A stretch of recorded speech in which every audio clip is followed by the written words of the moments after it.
द्वारा आयोजित एक सम्मेलन में की गई थी, जिसमें भारतीय तकनीकी संस्थानों के अध्यक्ष और अन्य उच्च शिक्षा संस्थानों के अधिकारी, अध्यक्ष और पदाधिकारी, वैज्ञानिक शामिल थे। इसी सम्मेलन के सिलसिले में एक संवाद सत्र का भी कल आयोजन हुआ था, जिसमें भारत रत्न प्रोफेसर CNR राव, जो इस समय उपस्थित हैं दरबार हॉल में, उन्होंने भाग लिया था। नोबेल पुरस्कार विजेता कैलाश सत्यार्थी उपस्थित थे वहां पर। इम्प्रिंट इंडिया, जिसका तात्पर्य है impacting research in innovation and technology, उन क्षेत्रों में मौलिक शोध को बढ़ावा देना जिनकी कमी हमारे देश में महसूस की गई है। माननीय प्रधानमंत्री श्री नरेंद्र मोदी के उस सुझाव पर यह परिकल्पना आधारित है, जिसमें उन्होंने कहा था कि शोध की प्रक्रिया को ऐसे क्षेत्रों में बढ़ावा दिया जाना चाहिए जो समाज और उसके विकास के लिए सहायक और प्रासंगिक हों। प्रोफेसर CNR राव, भारत रत्न, देश के शीर्षस्थ वैज्ञानिक, साथ ही इस पहल में, इस विशेष पहल में औद्योगिक घरानों का भी महत्वपूर्ण योगदान, भारतीय उद्योग परिसंघ की महत्वपूर्ण भूमिका, जिसमें शिक्षा संस्थानों के साथ उनका सहयोग और मिलकर आगे बढ़ने की रणनीति को मूर्त रूप दिया जा रहा है इस सम्मेलन के माध्यम से। देश के अलग अलग भागों से, उच्च शिक्षा संस्थानों से वैज्ञानिक, सलाहकार, अधिकारी यहां उपस्थित हैं। केंद्रीय मानव संसाधन विकास मंत्री श्रीमती स्मृति ईरानी, जिनके मंत्रालय के तत्वावधान में ये विशेष पहल आगे बढ़ाई जा रही है। देश और विदेश से आए उच्च स्तरीय शिक्षा संस्थानों के अध्यक्ष, वैज्ञानिक आज के इस विशेष समारोह का अंग है। इम्प्रिंट का उद्देश्य उन भारतीय तकनीकी संस्थानों को आर्थिक और समुचित सहायता उपलब्ध कराना है जो विदेशी तकनीक पर निर्भर क्षेत्रों में मौलिक शोध की प्रक्रिया को आगे बढ़ाना चाहते हैं। ऐसा शोध जो सामाजिक दृष्टिकोण से, भारतीय दृष्टिकोण से पूरी तरीके से प्रासंगिक है और अंततः जिसके तहत समाज के हर वर्ग को प्रोत्साहन मिलने की उम्मीद है। इसके तहत भारत के चुनिंदा और विशिष्ट संस्थानों में शोध संबंधी प्रस्तावों का आकलन किया जाएगा। माननीय प्रधानमंत्री श्री नरेंद्र मोदी का आगमन दरबार हॉल में। आज प्रधानमंत्री जी माननीय राष्ट्रपति को इम्प्रिंट इंडिया की विवरणिका की पहली प्रति भेंट करेंगे, विवरणिका का विमोचन करेंगे। एक बहुत ही खास अवसर, देश के सामाजिक, आर्थिक और समावेशी विकास को बढ़ावा देने की दिशा में। कुछ ही समय पश्चात माननीय राष्ट्रपति महोदय का आगमन होगा। ऐसे 10 क्षेत्र निर्धारित किए गए हैं जहां पर मौलिक शोध की कमी हमारे देश में महसूस की गई है। माननीय राष्ट्रपति महोदय का आगमन,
Good morning, ladies and gentlemen.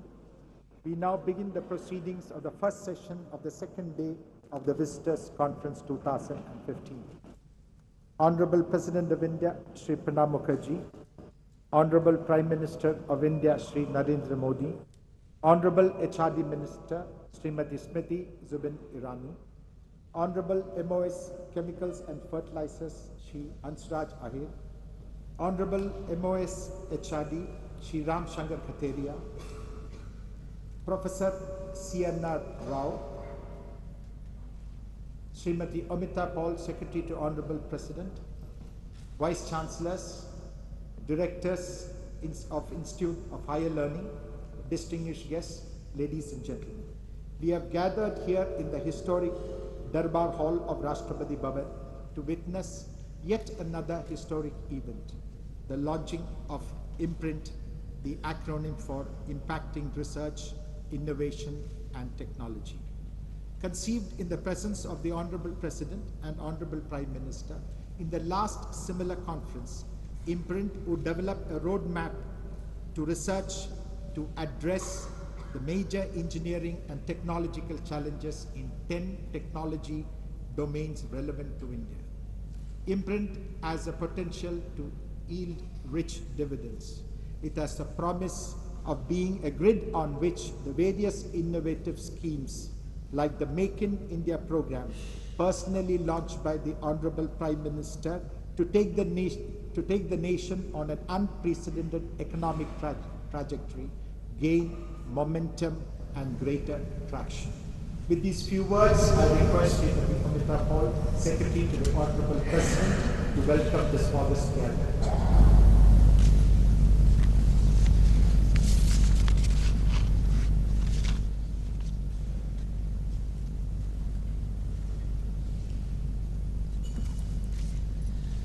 Honorable President, Sir, Honorable Prime Minister, Honorable Minister of HRD, MOS HRD, MOS Pharmaceutical Department, leaders of the institutions of higher learning, distinguished guests, ladies and gentlemen. Good morning. I extend a very warm welcome to all of you to the Visitors Conference 2015 at Rashtrapati Bhavan.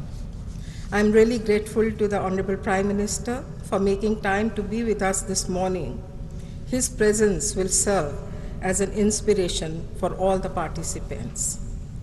The Darbar Hall where we are seated today stands testimony to many historic events that have shaped the destiny of our nation both pre and post-independence.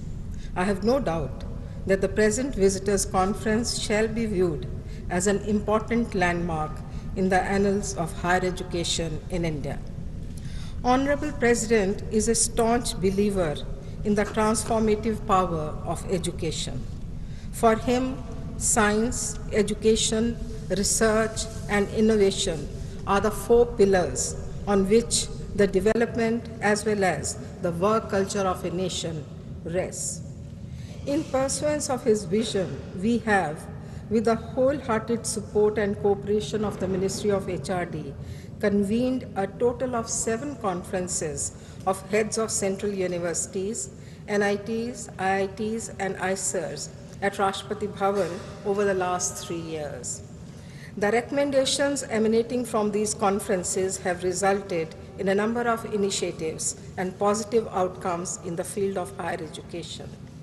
We have now taken the next step forward by bringing together all 114 institutions of higher learning where President is the visitor on a common platform with the hope that this will provide an opportunity to create synergies based on a shared vision.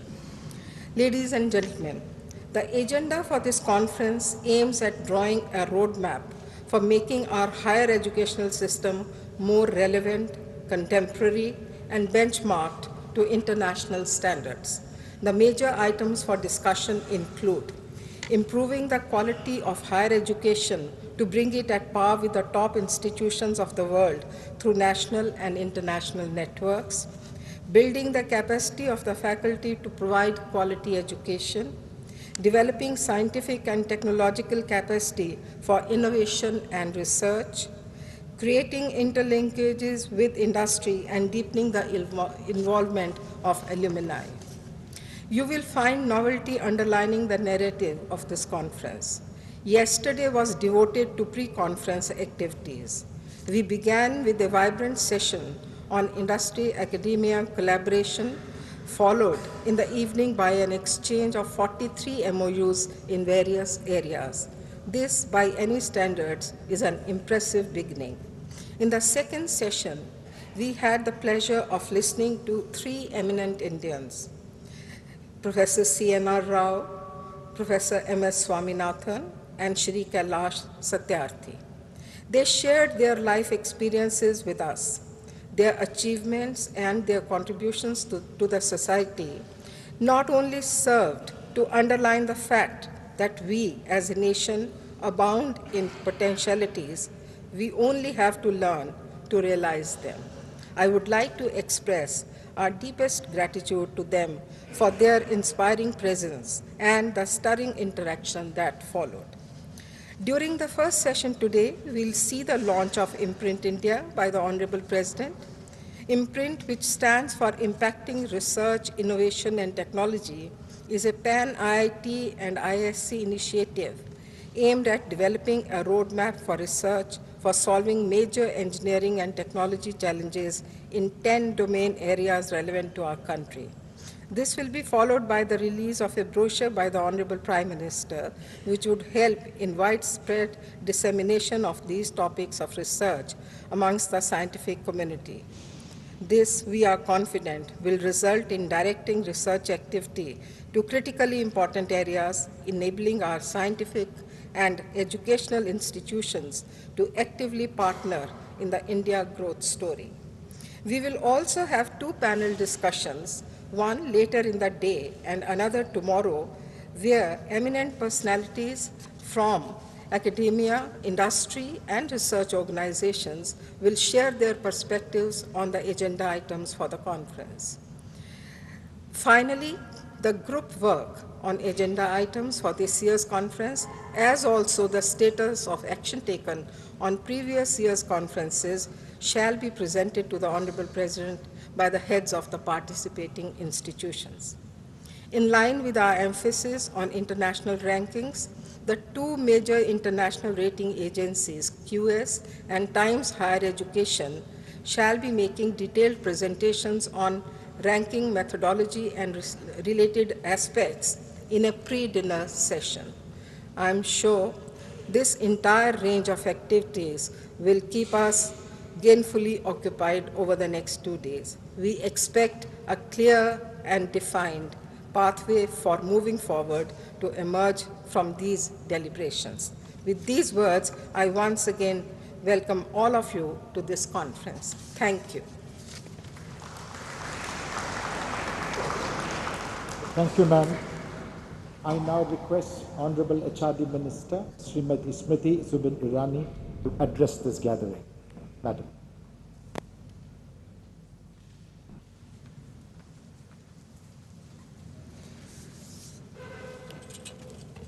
Honorable President of India, Honorable Prime Minister, my cabinet colleagues Shri Hansraj Ahir, Shri Ramsankar Katheria, Vice Chancellors and Directors of all central educational institutions, distinguished guests, ladies and gentlemen.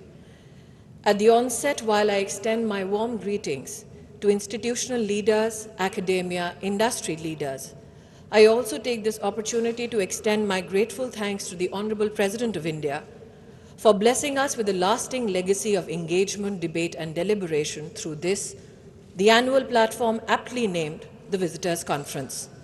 I take this opportunity to thank the Honorable Prime Minister, who dared us to dream big and led us to transform that dream into reality. For who would have thought that an idea that germinated from this very conference a year ago would meet with success within a span of just 12 months? A famous jurist once said, "If we lose our sensitivity towards the quality of life, it can only mean that while our knowledge increases, our ignorance does not diminish.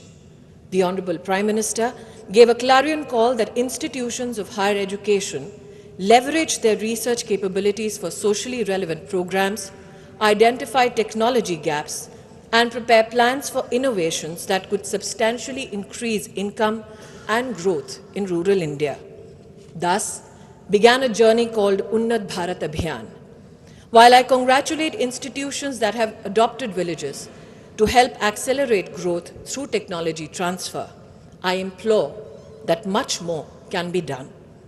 To complement our engagements with central institutions, while we recognize the need to infuse new knowledge into our academic ecosystem, we also bear in mind the economic challenges many of our students are confronted with when a desire to engage with foreign academicians manifests itself, but the dream dies a painful death in the absence of money. Hence, I thank the Honorable Prime Minister for sharing his vision of enabling foreign academicians to come teach in India at government institutions across the nation at no added cost to our students under a program called GYAN. Starting this November, in the coming 1 year, we, under GYAN, will welcome 400 foreign academicians in government institutions to impart new knowledge to our students and share new teaching methodologies with our faculty. Goth once said, "Whatever you can do or dream you can, begin it." And begin we did. We translated the vision of the Honorable Prime Minister and dedicated to the nation the first ever National Institutional Ranking Framework in September 2015, which will annually rank all higher educational institutions based on an objective and verifiable criteria. A system which will allow declaration of ranks by the first week of April every year, thereby empowering our students to make informed choices. And while we leverage technology to empower the choices of our students, we also recognize the power of technology to help create more learning opportunities. For a nation is not only built on bricks and mortar, a civilization flourishes on enlightenment. HRD has resolved, with the blessings of the Honorable Prime Minister, to build an Indian MOOCs platform on which we aspire to bring close to 2.5 lakh hours of e-content on a single platform called Swayam, thereby possibly making it the world's largest repository of electronic learning resource under a single window. From school education modules of level 9 to 12 to varied courses in aerospace engineering, biotechnology, atmospheric sciences, languages, Swayam will ensure universal access to high-quality education for every Indian. My sincere thanks to institutions present here today who have confirmed close to 714 courses that will be specially designed for Swayam. Ladies and gentlemen, before I conclude, let me also extend my gratitude to our friends from the industry who have engaged with our academic institutions to give impetus to research, enable and encourage student placements. To them I say, as Nani Palkiwala famously said, this is the best investment you could have made, for knowledge is the only instrument of production which is not subject to diminishing returns.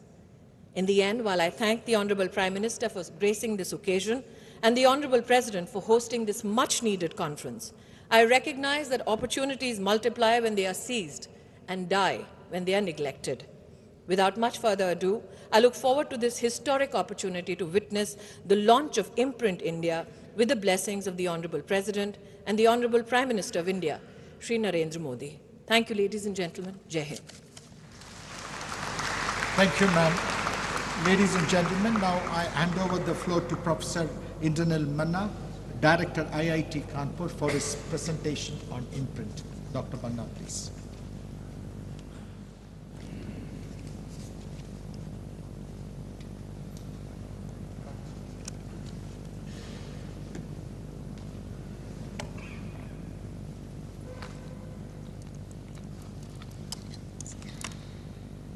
Honorable President of India, Honorable Prime Minister, Honorable Minister of Human Resource Development, distinguished dignitaries, officials, esteemed colleagues from academic fraternity and friends.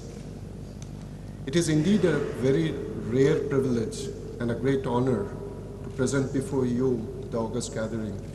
This initiative, the recent one, impacting research, innovation, and technology, acronymed IMPRINT. The second largest population of the world, which will soon be the youngest, aspires and deserves much better quality and security of life.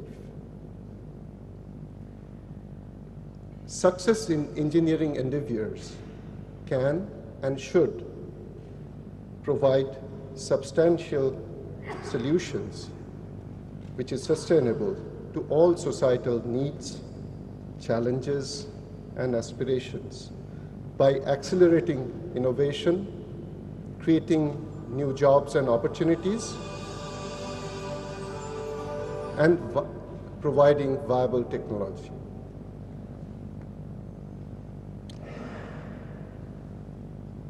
IMPRINT is a national movement to integrate with all the academic, R&D institutions and industry to mutually complement each other and deliver what the country demands and aspires. And there's a uniqueness in this initiative.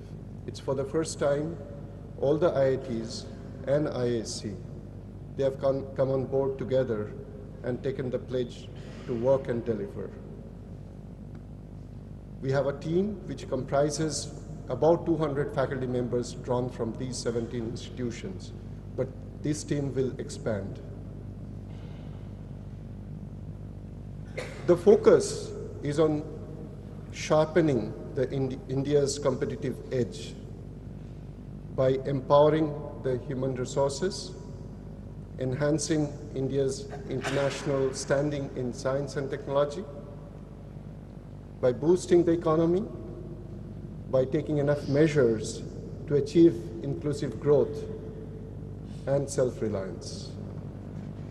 For pursuing this course, we have chosen 10 representative, not really exhaustive, technology domains where we want to start the initiative, and that's going to make the largest impact on the quality of life. These domains are chosen in terms of the priority and urgency. Engineering innovation for inclusive growth and self-reliance should be addressed first towards the issues related to the living world.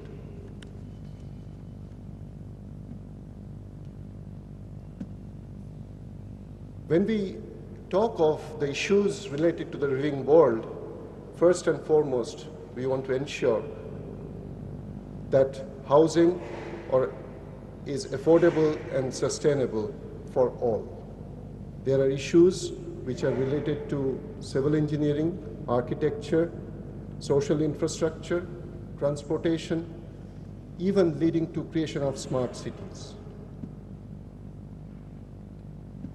Healthcare, once upon a time, used to be the domain of only the medical practitioners. Today, you cannot think of healthcare where engineering and technological interventions are absent.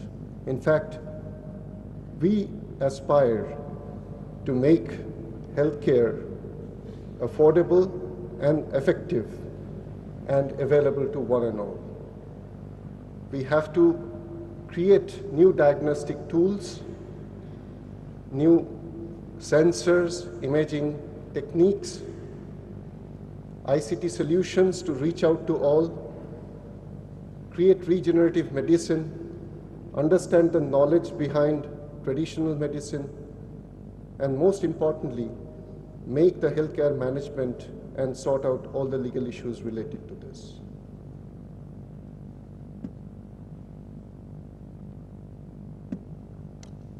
The biggest insurance towards sustaining growth is to have energy security.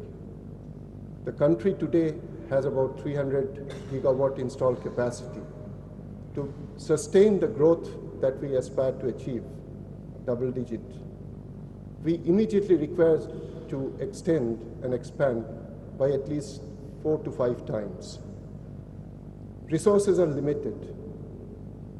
We must look for alternative and renewable resources, but at the same time must realize that 3/4 of India's energy is derived from fossil fuel resources. So there has to be research and innovation to enable the country use fusion technology, convert coal-based or fossil fuel-based technology into clean coal technology, use hydrogen energy, devise new innovations for storage of energy, and in fact, create a new strategy for energy economy. Life doesn't exist without water. So we have to understand and address all critical challenges of water resources and river systems. This is one of the most precious resources which should be sparingly used, but we often make things difficult for us by not being able to manage water resources and creating and converting them into wastes. So waste management becomes another very important issue.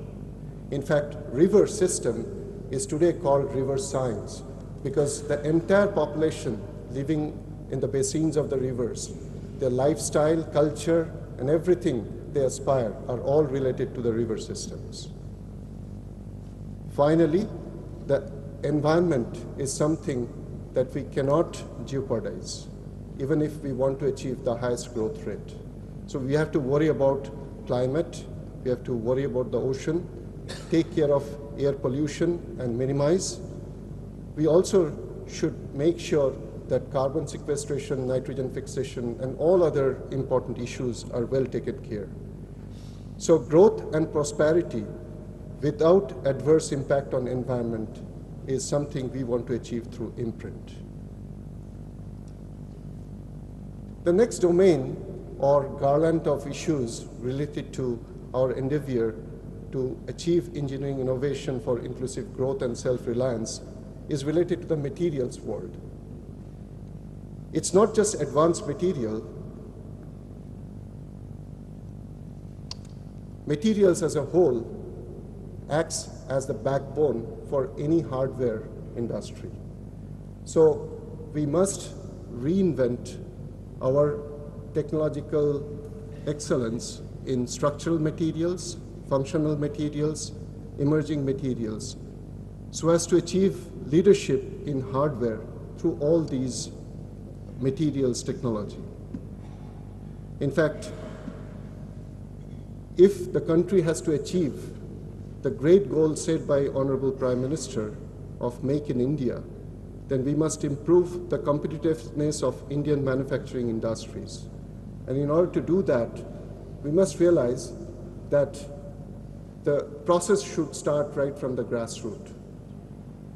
We have in this country now about 10 to 15% contribution towards our GDP, and more than half of the GDP coming from service and financial sectors.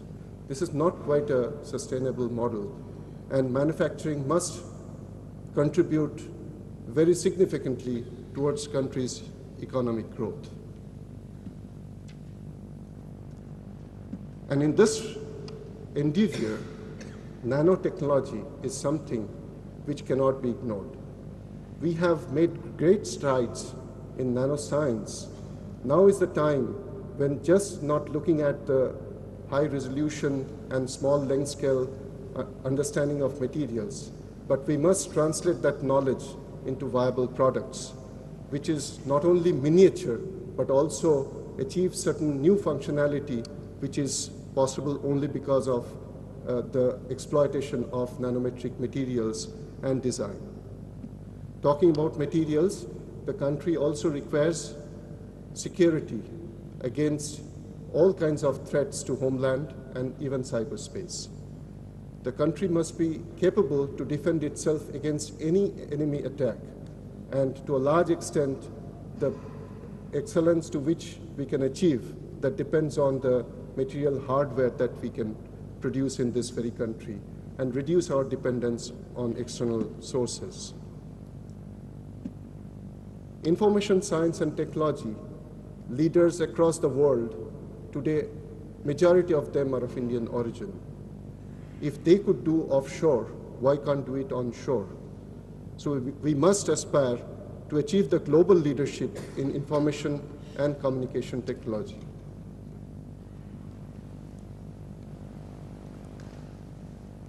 All these pursuits that I mentioned are representative domains, not exhaustive. We certainly would like to expand in future if we need to address any other issue. But I must also assure that initiatives of imprint is not divorced from reality, is very much willing to strike a synergy with all the important national missions, some of which Honorable Human Resource Minister just mentioned. Manufacturing is going to contribute towards Make in India. The ICT-based learning processes to reach out to millions would contribute towards Rashtriya Avishkar Abhiyan, even Unnat Bharat Abhiyan. Nanotechnology and advanced materials are intricate parts of Digital India mission. Skilling India is also equally important. We need to reach out. And I must confess that we don't envisage all the solutions of the technological challenges that we are talking about need not come only from degree-holding engineers. We believe many of the innovations would come from the grassroots. We need to sharpen them and give them the required legitimacy. When we want to aspire and create path for prosperity, there's no escape from understanding the underlying role of science, engineering, and technology. Typically, science addresses only the fundamental question of know why, whereas engineering translates those principles and informs us how to do it, hence know how. And eventually, only a part of this knowledge sees the light of real-time applications. So technology is know what sells in the market. Yesterday, we heard brilliant expositions on science and relation to society. While science, engineering, and technology are intricately related to society, they themselves are very closely knit. So when science wants to unravel the nature, by curiosity or need-inspired act leading to certain major discoveries at times, engineering tries to learn from the nature and creates replica, and that leads to several new inventions. But a few of them eventually sees the light of application, and that happens through engineering interventions and innovation. So we want to ensure that we work in tandem with all the scientific organizations, R&D laboratories, and industry together right from the beginning, so that whatever we try to innovate eventually sees the light of application. The modern innovation ecosystem thrives by contributions from the major components. While academia creates and disseminates new knowledge, either by teaching or by research, R&D institutions pursues innovation and adding value, and industry delivers or produces viable technology. All these happens because the society consumes and at the same time demands. So that entire initiative under imprint is directed towards this ecosystem. Whatever we pursue, aspire, and eventually innovate should actually go through this ecosystem so that every invention or innovation is sustainable. I would like to draw your attention to one of the important phrases that I used in the beginning, million challenges and billion minds, and explain where is this million coming from. We decided to select 10 domains and have about 10 themes in each one of them, and further divide those themes into 10 targets and each target leading towards about 10 topics. If we distribute this among 100 partners, that makes 1 million challenges, engineering challenges that we should address to solve the major problems faced by the country. Not problems, challenges faced by the country. In order to pursue that, the first phase of Imprint is devoted to creating a new education policy in the engineering domain and creating a new research roadmap. Why new? Because these need to be directed and allow translation of knowledge to create new opportunities and national wealth. We need funding. There's no denying from that. And we hope about 1,000 crore is made available to us for pursuing the challenges that we define. We also need convergent action from the government agencies and departments. We should not work in isolation. There must be a synergy and leading to a common goal. Many of the innovations never sees the light of application because the solution that we create may eventually not be possible to be adopted by the society. And this can be overcome or ensured if industry participates actively as a stakeholder, not as a sponsor. We believe that these million challenges that we are talking about can easily be solved by crowdsourcing. And I'm happy to inform you that we already made a progress in this by conducting, first of all, a logo competition to give a face to Imprint, and also conducted a national essay competition. Many of the prize winners today, about 30 of them, are actually present. They are students from engineering institutions across the country.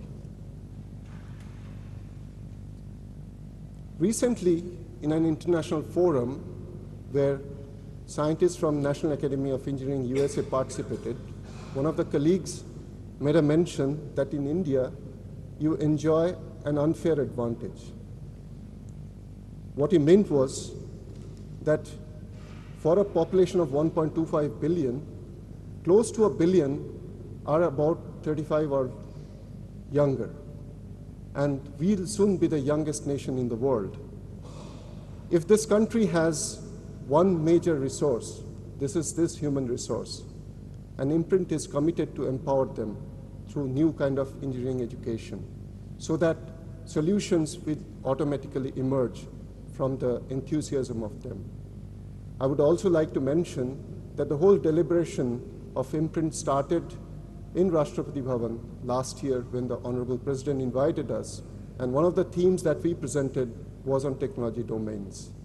Subsequently, this year in April, the ministry issued a memo and we started official work. Several meetings took place. Close to 200 faculty members have joined. Almost a dozen interactions took place. And we are now determined to create a new education policy and a research roadmap in another few months' time. But the real work will begin when we have identified and defined the problems. Because in science and technology, we always mention a problem defined is half the problem done. Once that is done, then we have to get going.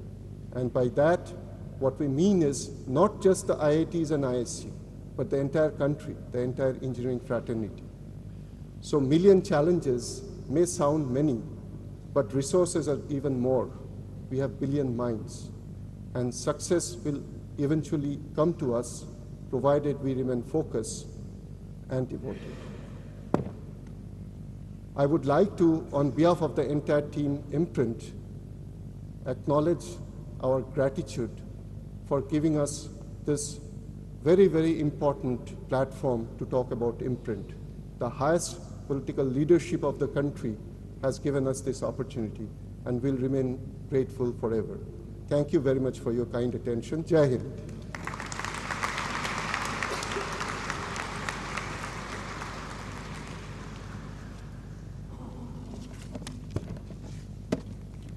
Thank you, Professor Manna. It is now my proud privilege to request the Honorable Prime Minister to release the Imprint India brochure and present its first copy to the Honorable President.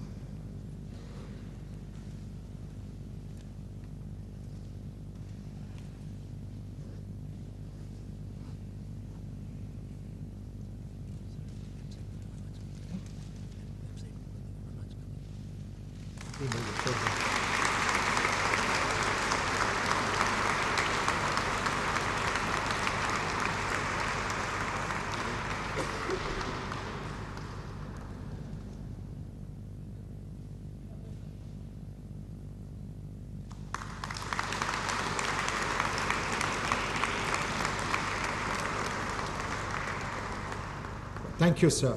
It's my privilege to request the Honorable President to launch the Imprint India.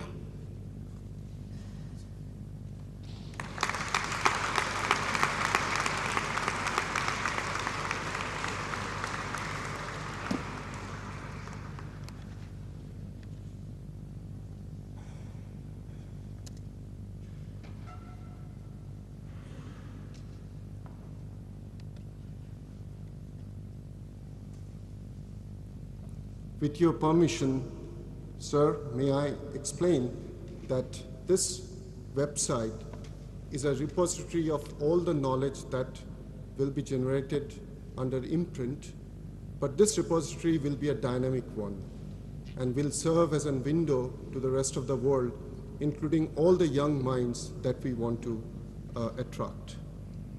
We have in this website a message from our Honorable Minister. We also have an introduction about Imprint. All the domains are listed here. We have also provisions for engaging young minds.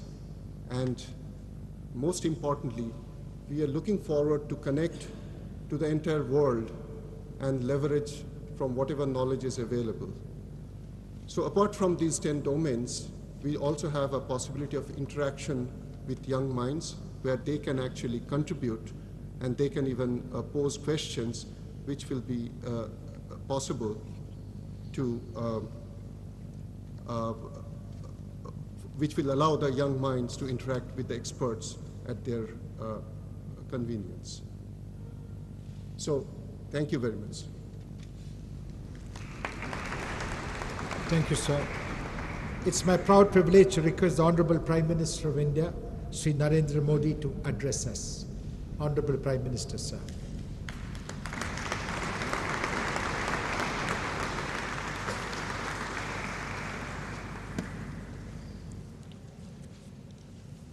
परम आदरणीय राष्ट्रपति जी, मंत्रिपरिषद के मेरे साथी, उपस्थित सभी वरिष्ठ महानुभाव, मैं आदरणीय राष्ट्रपति जी का बहुत आभारी हूं कि आपने इस व्यवस्था को प्राणवान बनाया।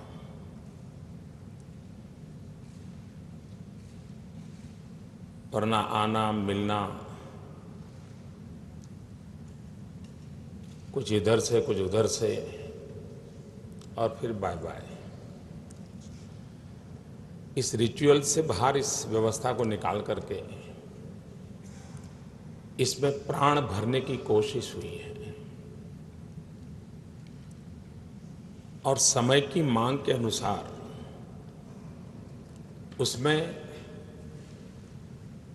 पार्टिसिपेशन, इन्वॉल्वमेंट, कोऑर्डिनेशन, इस पर अधिक बल दिया गया है। ये जो व्यवस्था विकसित हुई है और उसके मंथन में से जो अमृत प्राप्त हो रहा है, वो भविष्य में राष्ट्र की विकास यात्रा के रोडमैप को तैयार करेगा। उसमें ज्ञान और अनुभव के सामर्थ्य को जोड़ेगा और समय सीमा में परिवर्तन लाने के प्रयासों को बल देगा। मैं हमेशा सोचता हूं कि प्राथमिक शिक्षा व्यक्ति के जीवन के निर्माण में बहुत बड़ी भूमिका अदा करते हैं। प्राथमिक शिक्षा इंसान को जड़ों से जोड़ती है, लेकिन हायर एजुकेशन आसमान छूने के अरमान जगाती है। और इसलिए जितना महत्व है प्राथमिक शिक्षा के माध्यम से जीवन को तैयार करना, प्राथमिक शिक्षा के माध्यम से जड़ों से जोड़ना, उतना ही हायर एजुकेशन के माध्यम से आसमान को छूने वाले अरमान कैसे जगे। अगर प्राथमिक शिक्षा व्यक्ति घड़तर पर ज़्यादा बल देती है तो हायर एजुकेशन राष्ट्र घड़तर का आधार बनती है। राष्ट्र कैसा शक्तिशाली बनेगा, उसका एक रोड मैप, उसकी एक ब्लूप्रिंट इस कालखंड में तैयार होती है। और उस अर्थ में आप लोगों का योगदान, आपके द्वारा इंस्टीट्यूशंस का योगदान राष्ट्र के विकास की यात्रा को, राष्ट्र निर्माण के प्रयासों को, समयानुकूल जिन ताकतों की आवश्यकता है उसको जोड़ने के लिए काम आता है। शायद इसके पूर्व की कोई शताब्दी ऐसी नहीं होगी जिस पर टेक्नोलॉजी का इतना प्रभाव रहा हो। एक प्रकार से पूरा समाज जीवन टेक्नोलॉजी ड्रिवन हुआ है। और तब जाकर के हमारे लिए भी आवश्यक होता है कि टेक्नोलॉजी के उस महात्म्य को स्वीकार करते हुए, भविष्य को ध्यान में रखते हुए हम एफोर्डेबल टेक्नोलॉजी की तरफ कैसे आगे बढ़े, हम सस्टेनेबल टेक्नोलॉजी पर बल कैसे दें। और ये करना है तो हमें इनोवेशन को बल देना पड़ेगा। Millions of million challenges are there, लेकिन जैसा भी बताया गया कि billions mind are also there. लेकिन जब तक वो माइंड इनोवेशन के साथ नहीं जुड़ता है, वो अगर सिर्फ उपभोक्ता ही बना रहता है, तो मैं नहीं मानता हूं कि इतने सारे माइंड को हम खुराक भी दे पाएंगे। उसको जो दिमागी खुराक चाहिए वो भी नहीं दे पाएंगे। और इसलिए हम भाग्यवान हैं, हमारे पास बिलियंस ऑफ बिलियन माइंड है, लेकिन जब तक हम इनोवेशन के लिए कोई अगर हम प्रॉपर एनवायरनमेंट नहीं देते हैं, मैकेनिज्म डेवलप नहीं करते हैं, रिसोर्स मोबिलाइज नहीं करते हैं, तो कभी कभी विचार धरे के धरे रह जाते हैं। और इसलिए सपनों को साकार करने का एक मार्ग होता है इनोवेशन। हमारी इंस्टीट्यूशंस इनोवेशन को प्राथमिकता देने में कितनी कामयाब हो रही है। अब आज ग्लोबल वार्मिंग, एनवायरनमेंट, ये सारे इश्यूज की चर्चा हो रही है दुनिया में। कुछ लोगों के लिए ग्लोबल वार्मिंग एक चिंता का विषय है, तो कुछ लोगों के लिए ग्लोबल वार्मिंग एक मार्केट का कारण है। उन्होंने इसको एक मार्केट अपॉर्चुनिटी में कन्वर्ट करने की सोची है। वे चाहते हैं कि हम टेक्नोलॉजी में इनोवेशन करेंगे और ग्लोबल वार्मिंग के नाम पर दुनिया के मार्केट को कैप्चर करेंगे। भारत जैसे देश के लिए आवश्यकता बन जाती है कि हम भावी पीढ़ी की रक्षा के लिए क्या वो इनोवेशन दुनिया के सामने ला सकते हैं कि जो अच्छा भी हो, सस्ता भी हो और सामान्य मानवीय के जीवन के साथ सहजता से एडप्टेबल हो। अगर ये व्यवस्थाएं हम विकसित करते हैं तब तो ये बिलियंस ऑफ बिलियन पीपल एक कदम चल करके भी क्लाइमेट चेंज की इतनी बड़ी समस्या के समाधान के लिए रास्ते खोज सकते हैं। आज दुनिया में एक कल्चर डेवलप हुआ, थ्रो अवे कल्चर, लेकिन दुनिया ने संकट जो पैदा हुआ है उसके कारण अब थ्रो अवे कल्चर के चिंता का कारण बना है, और उसके कारण रीयूज कैसे करना, रिसाइकल कैसे करना, इस पर मंथन चल रहे हैं। भारत जैसा इतना बड़ा देश,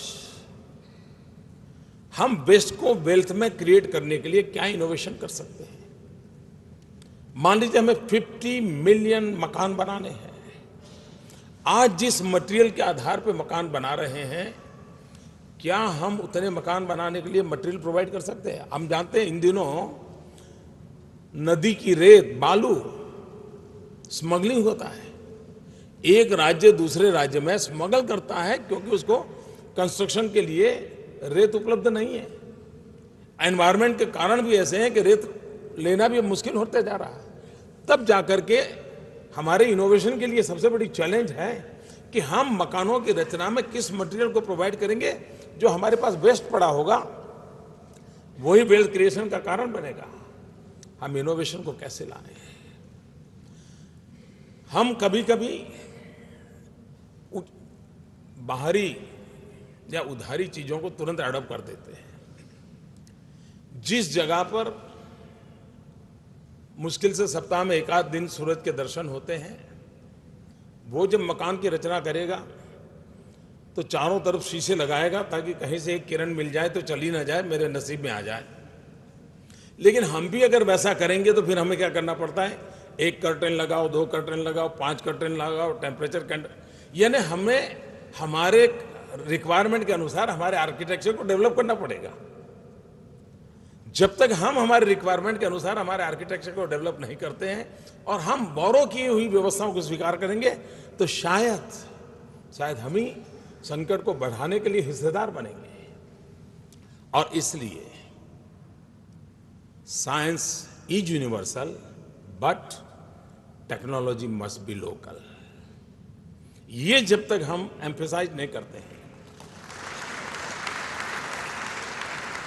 अब मान लीजिए मुझे आसाम के अंदर पानी निकालना या पानी पहुंचाना है, तो मैं 50 बार सोचूंगा कि मुझे स्टील की पाइप की जरूरत है क्या वहां।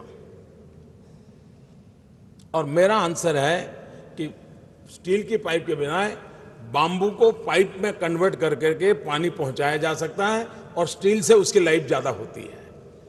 कहने का तात्पर्य है कि मुझे अगर वहां बाम्बू से काम चलता है तो मुझे स्टील ले जाने की जरूरत क्या है।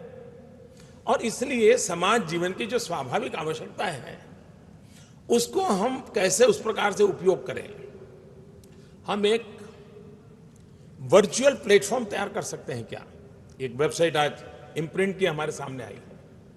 हम एक ऐसा वर्चुअल प्लेटफॉर्म तैयार करें जो ग्लोबली इस प्रकार के सहज प्रयोग हो रहे हैं उनको हम इनवाइट करें, हम उस पर सेमिनार करें, चर्चा करें और उसमें से कुछ चीजें हो सकता है हमारे लिए स्पार्किंग पॉइंट बने, हमें कुछ करने के लिए प्रेरणा दे सकते हैं। क्या हम इसका उपयोग कर सकते हैं क्या? अगर हम इस प्रकार से लोगों को जोड़ते हैं, अधिक प्रयास करते हैं तो परिणाम मिलता है। हमारी इंस्टीट्यूशंस, आज हम जानते हैं कि हमारे यहाँ जो स्टूडेंट आते हैं किस प्रकार से आते हैं, एक चिंता का विषय है कि ज्यादातर स्टूडेंट हमारे पास अब जो पहुंच रहे हैं वे एंट्रेंस एग्जाम कैसे पार करना उसी में उनकी मास्टरी होती है। वे उस प्रकार के क्लासेस को अटेंड करते हैं जो आपको एग्जाम पार कराने का रास्ता दिखाती है और उसके कारण हम उसकी रियल टैलेंट और कैपेबिलिटी से अनभिज्ञ रह जाते हैं। वो एडमिशन ले लेता है और उसको मालूम है कि हमारा देश ऐसा है कि एक बार पाइपलाइन के इस दौर पे अंदर प्रवेश कर गया तो दूसरी तरफ निकलना ही निकलना है, बाद में बीच में कोई रास्ता ही नहीं है।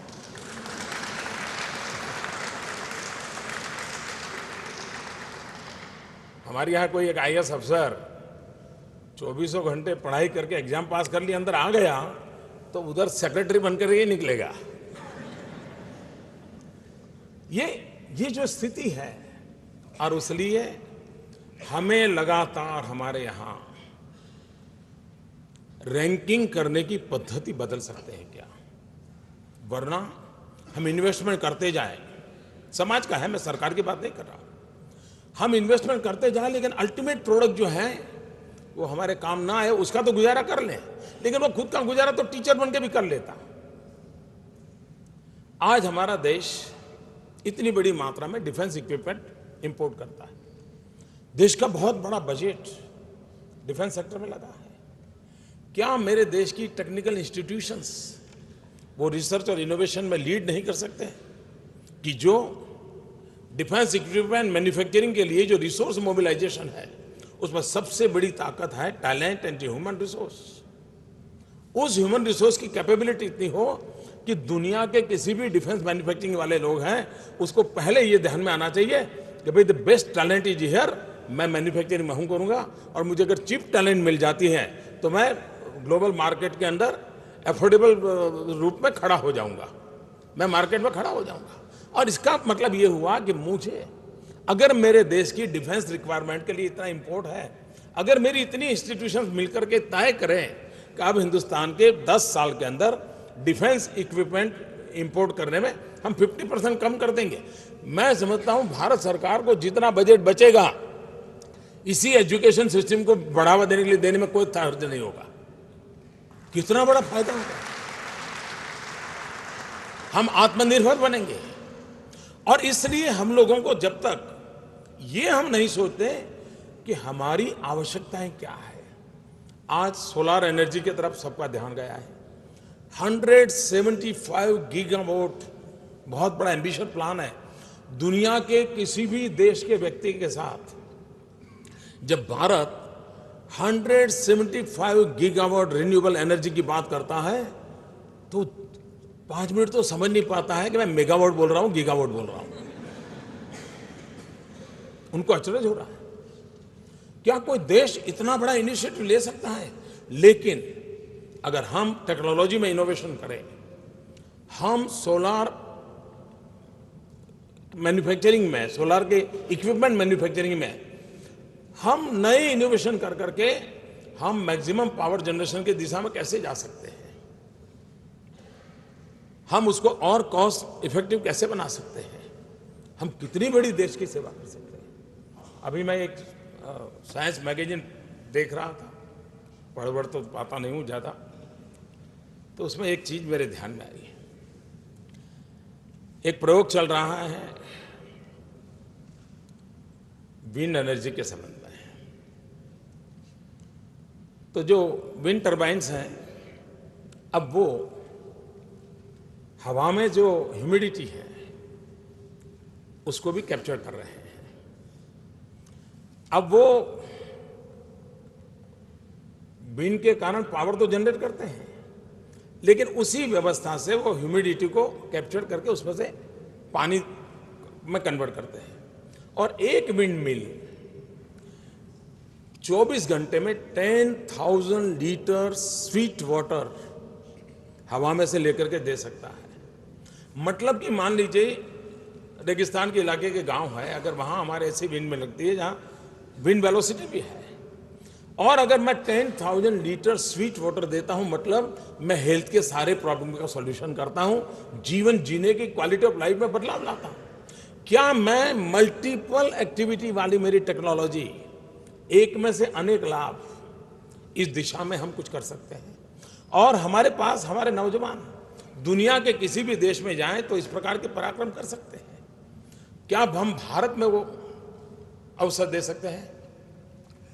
हमारी सभी इंस्टीट्यूशंस वे अपने इन हाउस इंक्यूबेशन सेंटर को कैसे डेवलप करें, और कॉर्पोरेट वर्ल्ड को उसको पार्टनरशिप कैसे दी जाए, ताकि कॉर्पोरेट वर्ल्ड की जो आवश्यकता है, जो कमर्शियल में जाने वाले हैं, अगर incubation centre with educational institution होगा और ये तीनों का अगर मेलजोल होगा, तो मैं समझता हूं कि हम नए नए रिसर्च के लिए, कमर्शियल फील्ड में जाने के लिए तुरंत निर्णय कर सकते हैं और एक दूसरे को बल दे सकते हैं।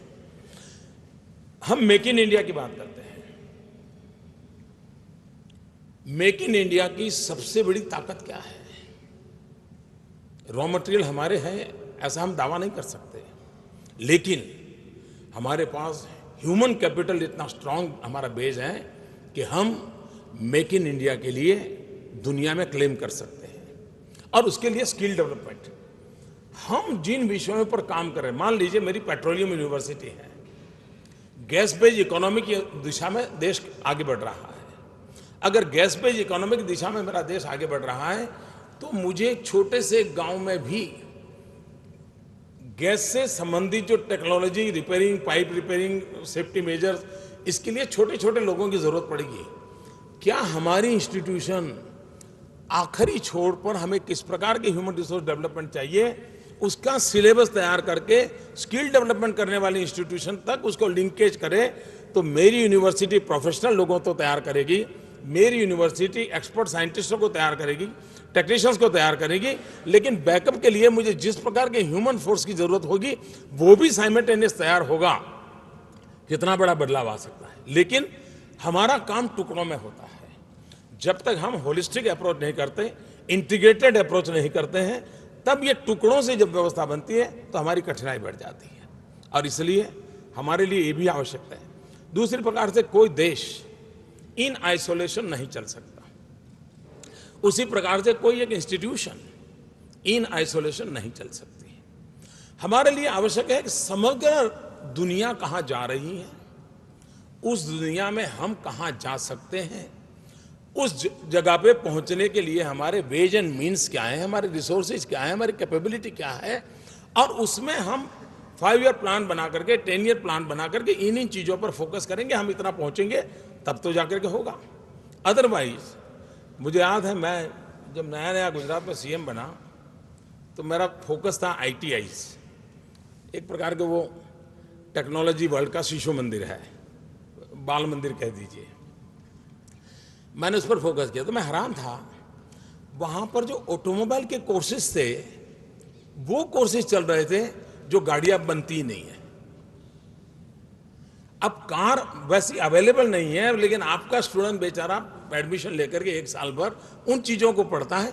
यानी कि हमें ये बदलाव लाने के लिए आप जहाँ पर हैं वहाँ से पीछे क्या हो सकता है, आप बहुत बड़ा कंट्रीब्यूशन कर सकते हैं। ये जो इम्प्रिंट के माध्यम से आप बहुत बड़ा कंट्रीब्यूशन कर सकते हैं। और इसलिए हम एक नए विजन से, लंबी सोच के साथ इन चीज़ों को कैसे करें। और हम लोग भाग्यवान हैं कि हमारे राष्ट्रपति जी स्वयं में अपने आप में एक चलती फिरती यूनिवर्सिटी है।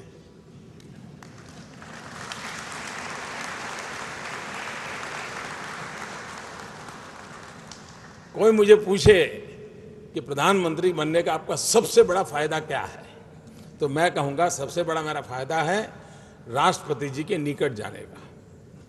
जब मैं मिलता हूं, ज्ञान का भंडार होता है। मैं सच बताता हूं जी, इतनी चीजें बारीकी से बताते हो, उसके साथ उनका एक्सपीरियंस होता है।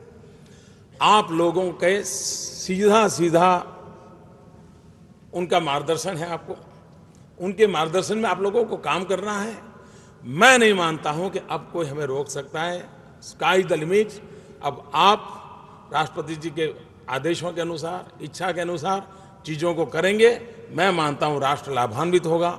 मेरी आप सबको बहुत शुभकामनाएं हैं। मैं राष्ट्रपति जी का बहुत आभारी हूं कि मुझे आप सबके बीच आने का अवसर दिया। बहुत बहुत धन्यवाद।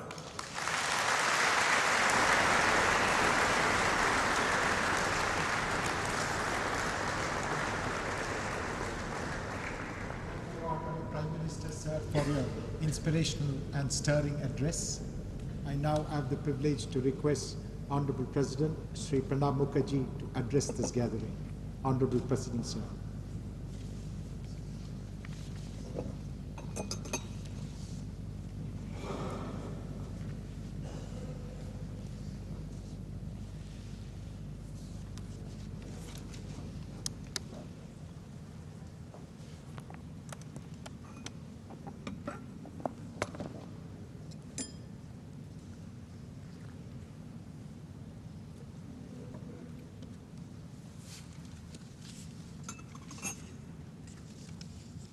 Prime Minister, Shri Narendra Modi, HRD Minister, Srimati Smriti Jubi Nirani, other ministers, leaders of the institutions of higher learning, distinguished guests, ladies and gentlemen. Good morning to all of you.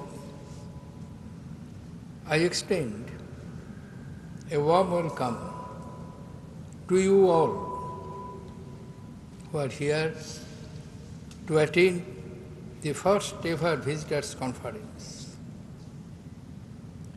In the past, I have had the occasion to meet many of you during the different conferences organized at the Rashtrapati Bhavan and convocations at your institutions. This is, however, for the first time that as visitor, I am meeting you all together, and I am glad that I have the opportunity of welcoming you to this historic hall which has witnessed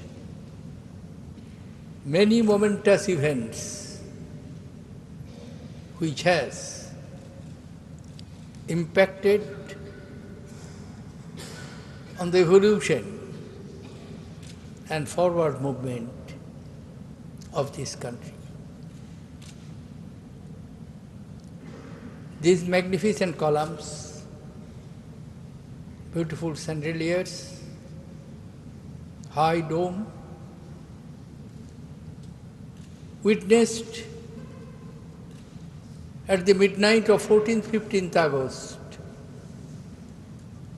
ending colonial rule of 190 years.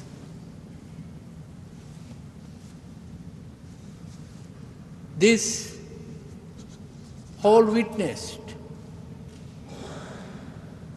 within 3 years of our independence,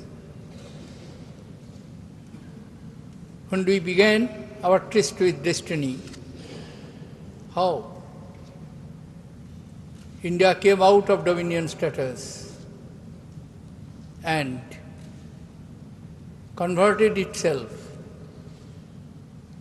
into the republic where the people of this country in the Constituent Assembly gave to themselves an unique constitution which has kept us together amidst so much diversities.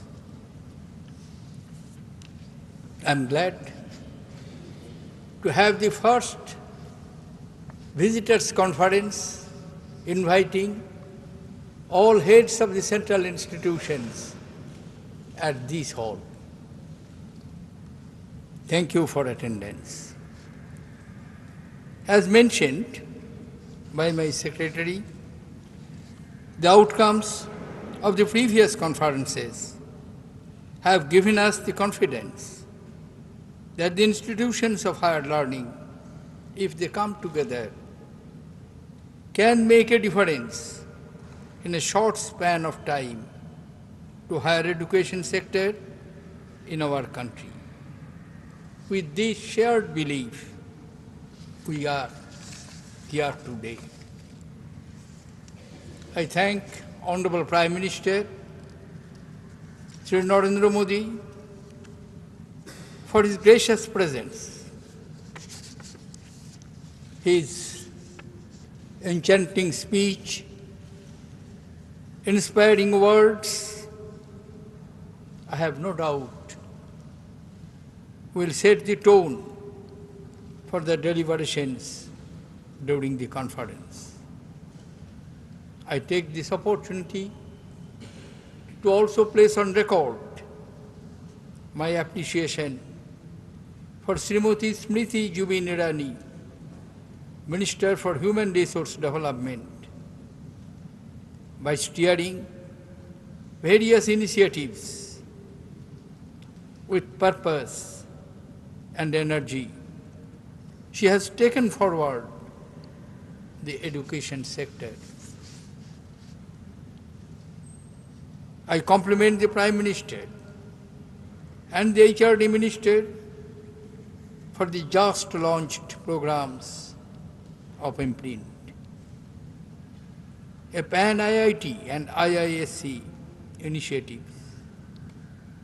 The 10 themes of this program, identifying the immediate requirement of the society, will lay down the research roadmap for institutes of national importance. I call upon the academic leaders of institutes in social science and humanities domain to formulate a similar joint initiative for conducting research on themes of relevance to public policy making. Distinguished guests, ladies and gentlemen, it's true that the past 10 years have seen a vast expansion of the higher education infrastructure. However, low gross enrollment ratio at 21% in India as against the world average of 27% remains a cause of concern.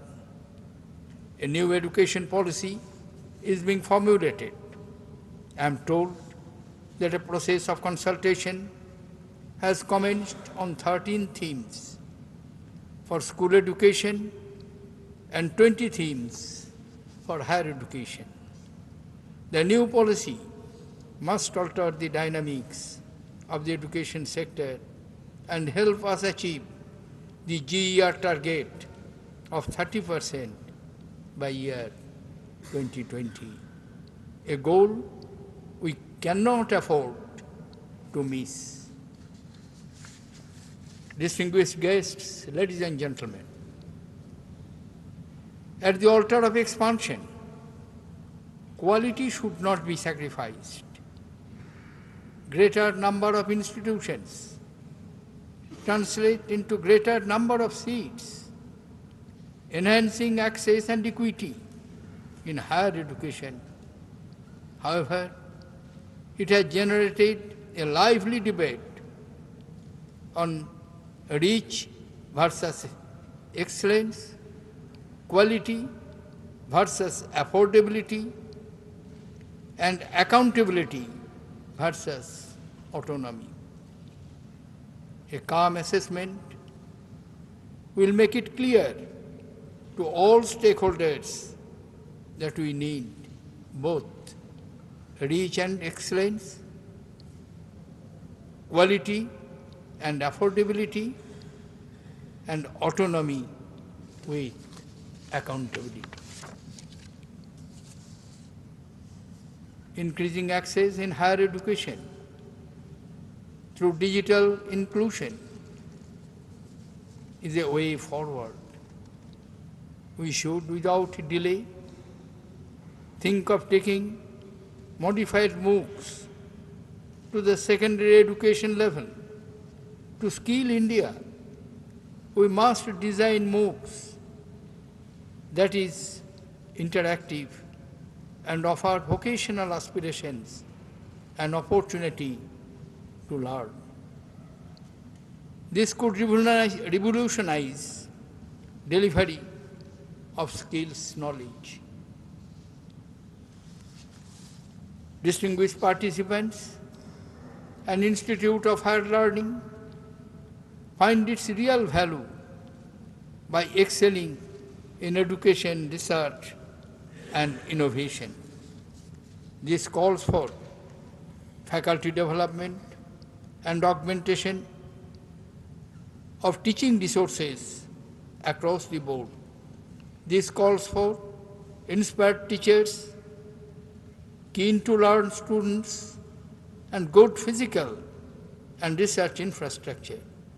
This calls for a reliable and extensive ICT network, some encouraging developments of the recent past that I can recall are intensification of exchange of faculty through format arrangements with foreign institutions, in addition to the memorandum of understandings that must have been signed by various institutions of higher learning. Over 80 MOUs with 50 overseas institutions have been signed during my visit abroad last 2 years. This demonstrates the interest and potential for collaboration with international institutions. Removal of bottlenecks and simplification of procedures for filling of faculty positions. Engagement of adjunct faculty and hiring of foreign experts. The global initiative for academic networks is a welcome step aimed at tapping the global pool of talented scientists and entrepreneurs. By encouraging their engagement with Indian institutes, we can augment our country's academic resources. Distinguished participants, it's good to see research moving center stage in our institutions of higher learning. This will, in near future, help us to meet the need for good faculty. A recent example is IIT Delhi, which has awarded 221 PhDs this year, the highest in a year so far. It has resolved to increase the number to 400 in the next few years. Such initiatives will not only lead to higher research quotient for the nation, but also improve rankings of the institutions. I congratulate them. Earlier, not a single Indian institution came within the top 200 institutions in international rankings. It seems that my persistent exhortation has paid off. Many of you have responded to my call. I am grateful for that. Our institutions are now taking the ranking process more seriously in a proactive and systematic manner. In the QS World University Ranking 2015-16, Indian institutions have broken into the top 200 for the first time. I compliment Indian Institute of Science, Bangalore, which is ranked 147th, and Indian Institute of Technology, Delhi, ranked 179 for this achievement. If we provide enough funds to top 10 to 20 institutions for the next 4 or 5 years, we will soon see them stored into the top 100 places. The National Institution Ranking Framework, launched by the Ministry of Human Resource Development, with an India-centric approach, is a step in the right direction. This initiative should enable Indian institutes of higher learning to realize their potential and emerge as world-class institutions. Ladies and gentlemen, knowledge is indivisible. We must follow a multidisciplinary approach that allows students to learn and seek knowledge holistically. Our institutions must impart education to the students that help expand their intellect, form their character, instill in them a spirit of service and love for motherland. It must equip them to face the struggles of real life. It must deepen the students' linkage with the society. It is also necessary to develop in our students a scientific temper which allows the flight for imagination beyond the realm of guards, of grades and classrooms. Promotion of research at the undergraduate level would assist such an objective. Distinguished participants, the link between progress and innovation is direct. History is witness to many nations low on natural resources, emerging an advanced economy only on the strength of rapid technological development. India today stands within a striking distance of realizing the dreams of dreams of the founding fathers of our nation. Indian youth are second to none in entrepreneurship. India serves as the fastest growing startup base worldwide and stands third with 4,200 startups and next only to United States and United Kingdom. The government has initiated the Startup India, Stand Up India campaign to incentivize the entrepreneurial ventures.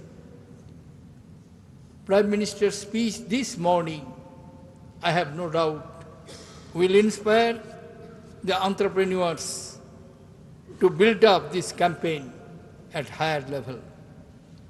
Heads of institutes of higher learning must work towards creating an innovation and research network that will produce entrepreneurs and nurture innovations. The setting up of innovation clubs in over 60 central institutions in the last 2 years is a good beginning for a platform where novel ideas can be nurtured and innovators mentored to develop new products.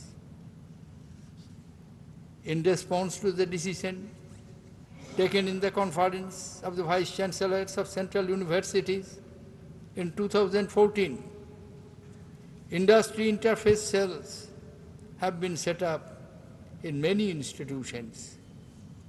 These cells are now lending vigor to activities like joint research, faculty exchange, and setting up of chairs and endowments. These cells can also interact closely with innovation incubators for monetizing ideas and research. The 45 Memorandum of Understandings signed with the industry yesterday takes us to the next level of partnership between industry and academia. Ladies and gentlemen, academic institutions are an important stakeholders for the socio-economic development of the nation. I had earlier asked central universities and NITs to adopt at least 5 villages and transform them into the model villages. I now extend my call to all the 114 central institutions. After identifying problems in the adopted villages, they must pull all academic and technical resources at their disposal to provide solutions that will enhance the quality of life of our countrymen. As we start the deliberations in this conference, I assure you of an exciting journey ahead in the world of education. Be ready for roadblocks, criticisms, failures, and successes. But continue to work with a fresh and positive mind. Do take heart from what Mahatma Gandhi said, and I quote, "First, they ignore you. Then, they laugh at you. Then, they fight you. Then, you will win." Unquote. And win, you will. Thank you, ladies and gentlemen. Jai Hind.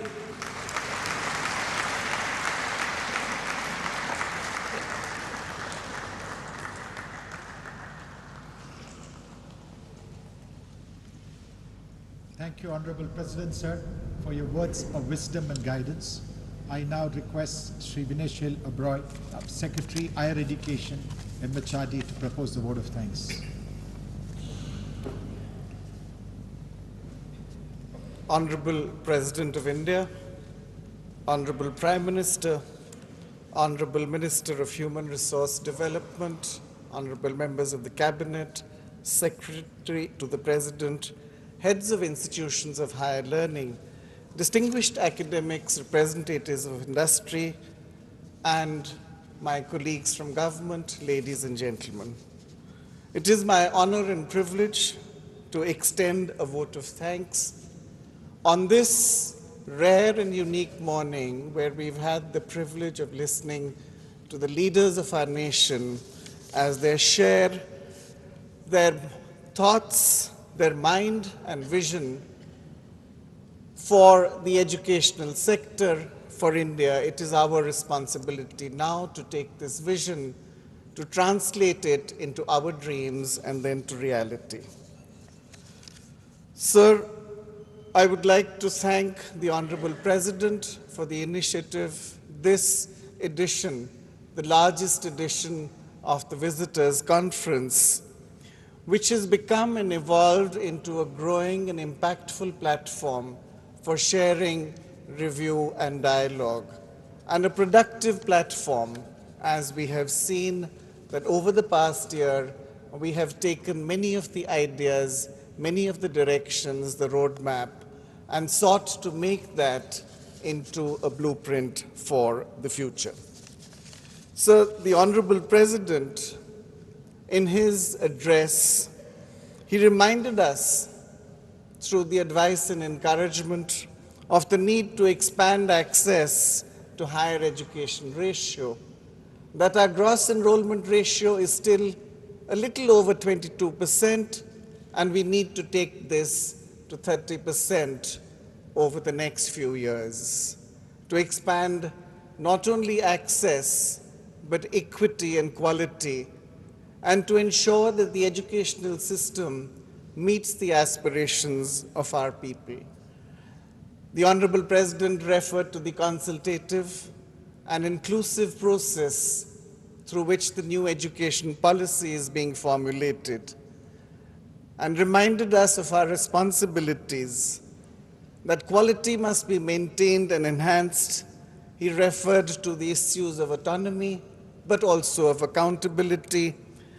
He referred to the many programs, and many of these have had their seeds in the addresses delivered at this conference and elsewhere by the Honorable President and by the Honorable Prime Minister.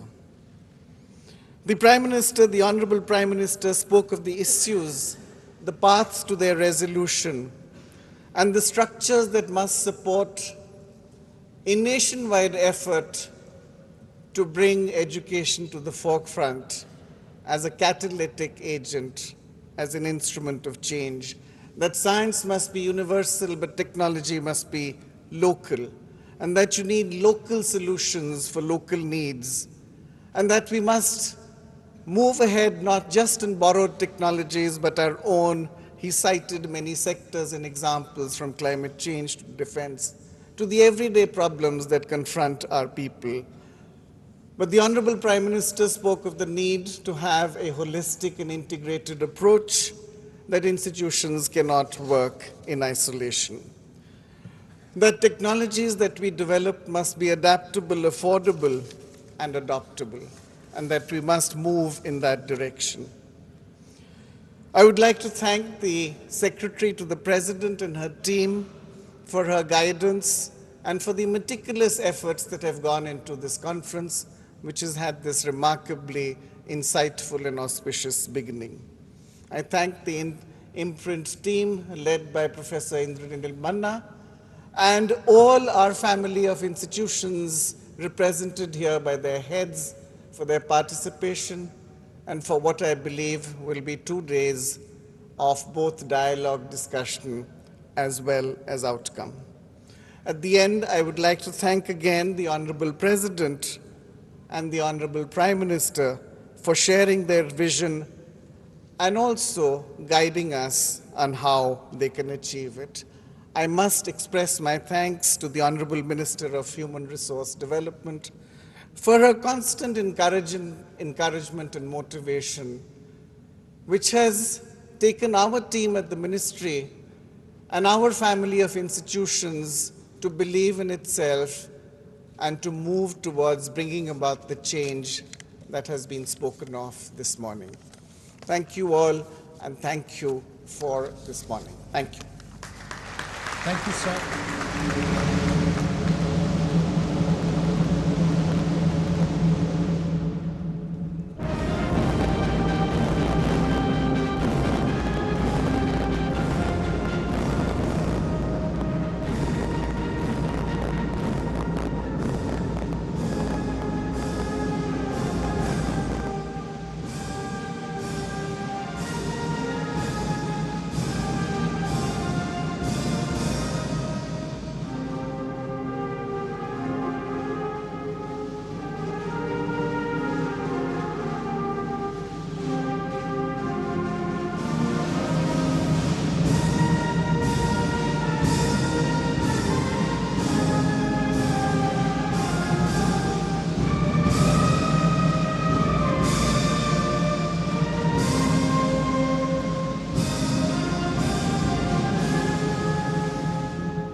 माननीय राष्ट्रपति श्री प्रणब मुखर्जी, माननीय प्रधानमंत्री श्री नरेंद्र मोदी, अन्य विशिष्ट अतिथिगणों के साथ दरबार hall से प्रस्थान करते हुए उम्मीद की जानी चाहिए कि इम्प्रिंट इंडिया की इस विशेष पहल के माध्यम से देश में सामाजिक रूप से प्रासंगिक शोध को प्रोत्साहन मिलेगा, जिसका लाभ समाज के हर वर्ग तक पहुंच सकेगा। नमस्कार।